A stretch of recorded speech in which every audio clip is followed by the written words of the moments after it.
Right, everyone. We are back. This is a part two to the last video. Some of you may have heard a doorbell in the last video. That's just why this is a part two. Okay.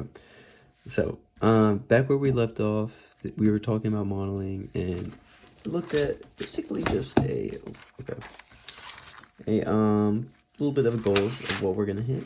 So we can call this pretty much the first one. First thing we're going to do is take a little bit of concepts. So we're going to let A in all real and by n. Let A be in the all real spectrum of an n by n matrix. The spectrum of A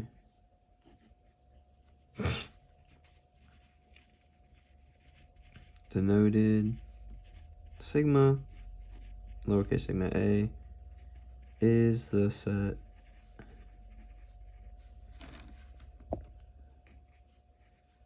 of all eigenvalues of A. It follows that the spectral radius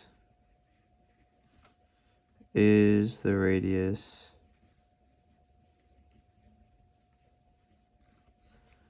of the circle containing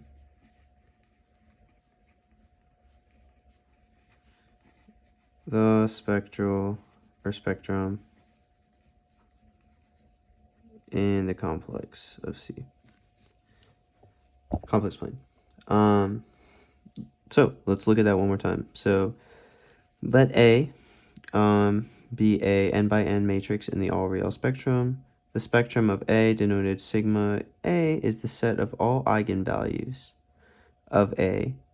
It follows that the spectral radius is the radius of the circle containing the spectrum in the complex plane. That's pretty rough. I'm not even gonna lie. I'm reading that a second time, and that's pretty effed up.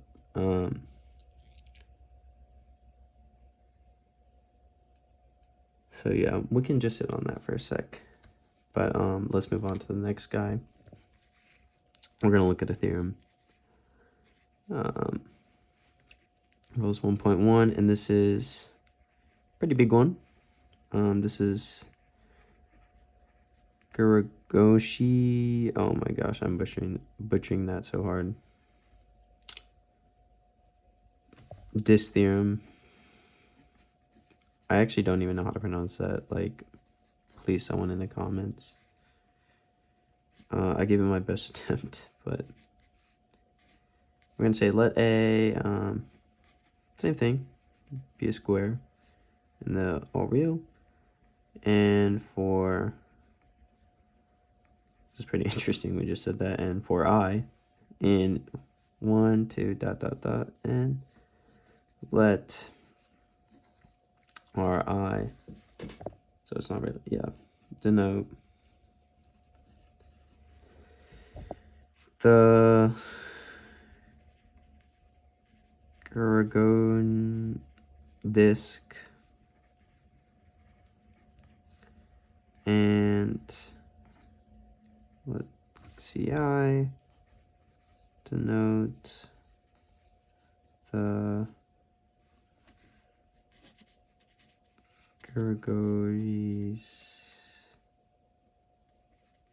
circle. Usually I'm pretty like familiar with the names and stuff, but that one is just honestly a curveball. And yeah, just make this a little bit more clear. So let A square in the all real, and we have I from 1 to n. You can say Ri denotes the disk in the complex plane.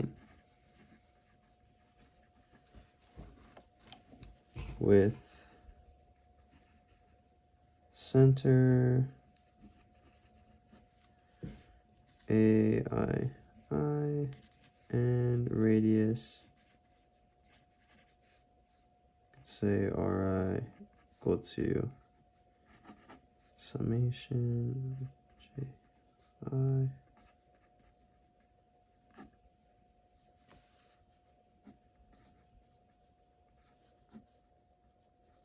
in particular.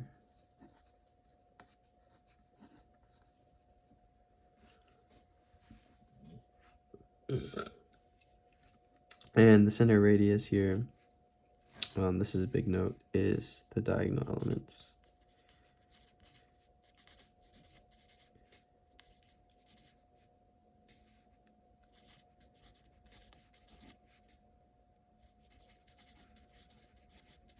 Very cool.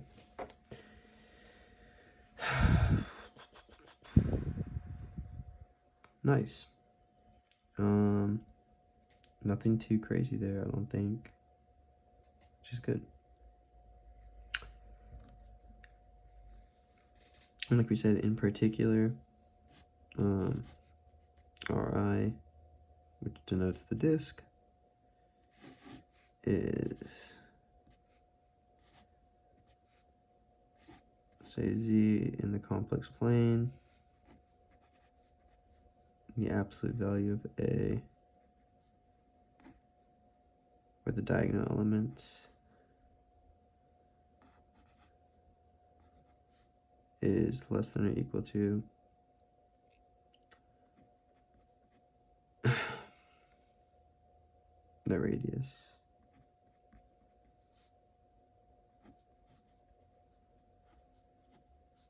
So let's read that one more time, I think.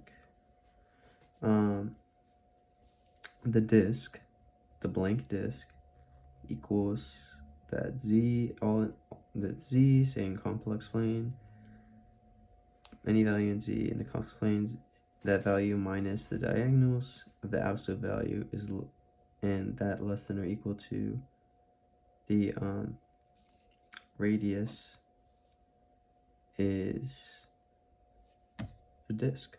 So there we go. Cool. I didn't realize how low it was on the camera. Yeah, next up, we're looking at the circle.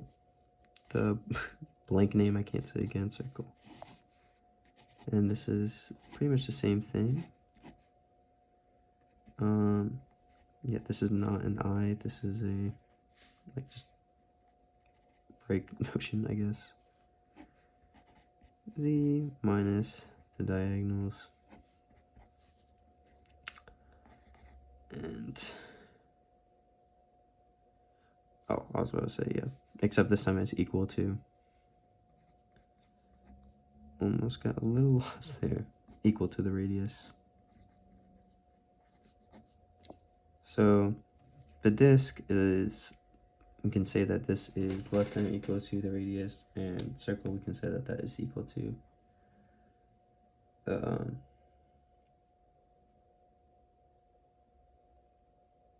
radius. Okay, yeah, brain fart. Cool. Then we're gonna fit this last part. Then the eigenvalues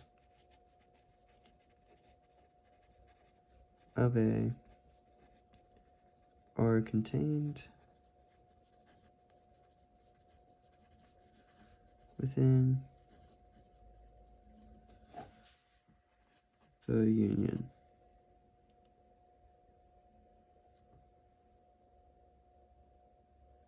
Yeah. Of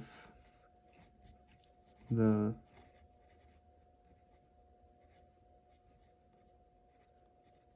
Gershigorn disks. It's my best attempt at saying it, I guess. And just reading that one more time, then the eigenvalues of A are contained within the union of the Cauchy disks. So y'all remember union from hopefully like statistics or something.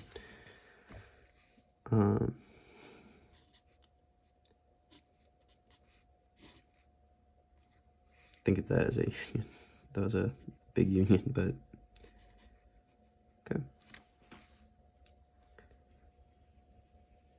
And yeah, and equivalently,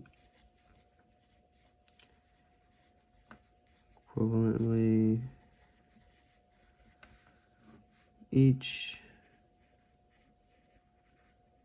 eigenvalue of A must lie inside or on at least one Cauchy-Gorn disk or circle. Oh my gosh, I'm so sorry.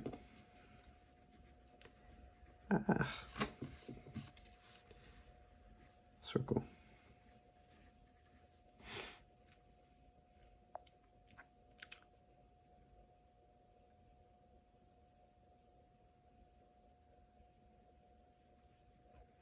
So that is actually a very important rule. And I'm just gonna try to sketch them out, like just basically what it would look like. So you have x, y, or I, IR. Yeah. Okay.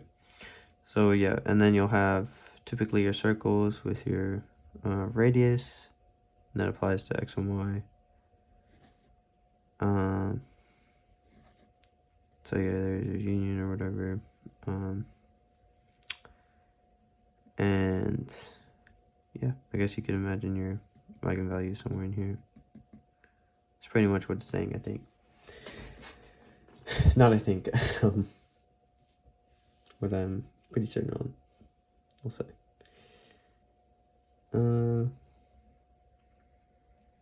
And yeah.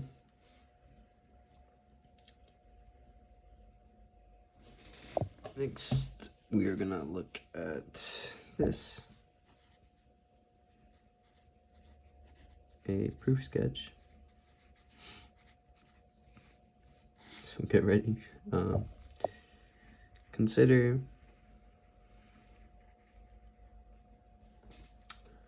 the matrix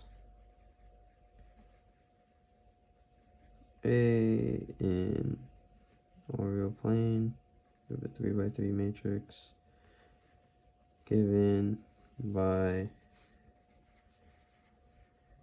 A, A11, A3, A13, A.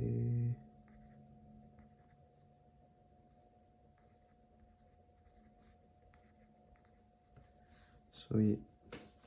And then by fundamental, or by the fundamental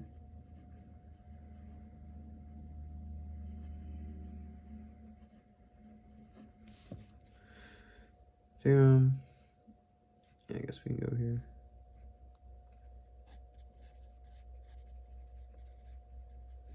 Algebra,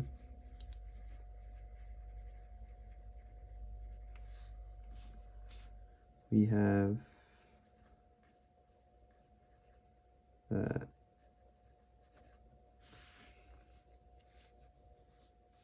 the determinant of A minus lambda to the identity, or just A minus lambda, we have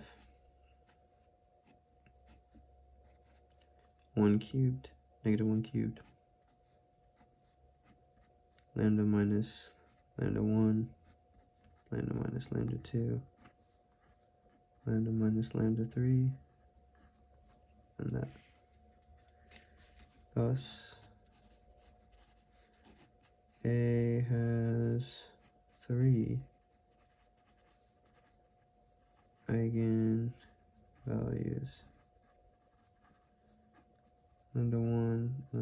2, lambda 3, possibly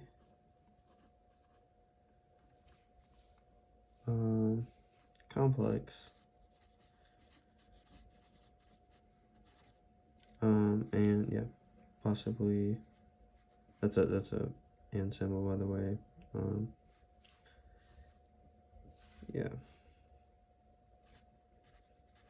possibly repeated.